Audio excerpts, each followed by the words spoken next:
Hello viewers, আসসালামু আলাইকুম। Maida farm থেকে আবার একটা নতুন প্রতিবেদন নিয়ে আসলাম আপনার সামনে। আজকে যে ভিডিওটা নিয়ে আসছি সেটা হচ্ছে কিভাবে দীর্ঘদিন গরুর ঘর ব্যবহার করার পর ময়লা পরিষ্কার করতে হয় এবং এবং এবং ময়লা পরিষ্কার না করার ফলে বিভিন্ন ধরনের রোগ জীবাণু ছড়তে পারে এবং কি ছড়াতে পারে এবং কি আপনার গবাদি পশুর বিভিন্ন ধরনের সমস্যার সৃষ্টি হতে পারে। তার জন্য আপনাকে আপনার গবাদি পশু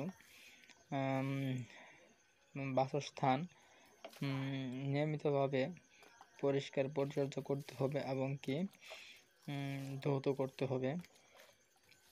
তাহলে আপনার এবং কি আপনার গরু গবাদি পশু ভালো থাকবে। প্রথমে আগে পানি দিয়ে যে গোবরগুলা শুকাই গেছে বা ওয়ালে লেগে হয়ে গেছে, আগে পানি দিয়ে সেটাকে আমরা আগে ভিজাবো। ভিজানোর পর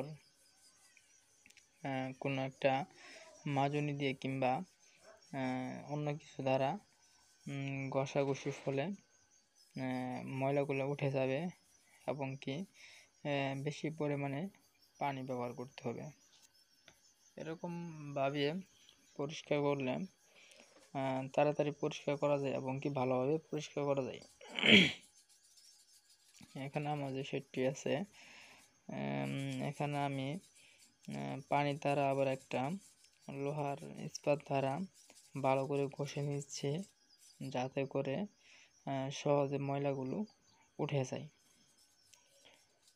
আপনারা দেখতে পাচ্ছেন এখানে বেশি করে ময়লা লেগে আছে, তার জন্য সহজে উঠতেছে না।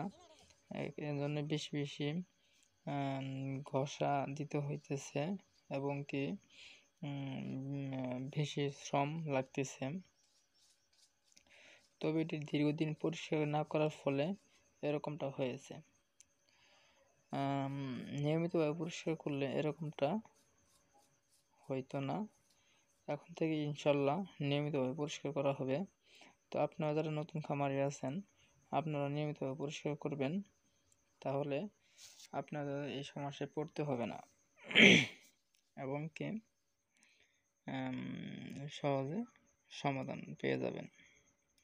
তো যারা আমার এখন চ্যানেলটি সাবস্ক্রাইব করেনি, চ্যানেলটি সাবস্ক্রাইব করে সাথে থাকবেন। ধন্যবাদ।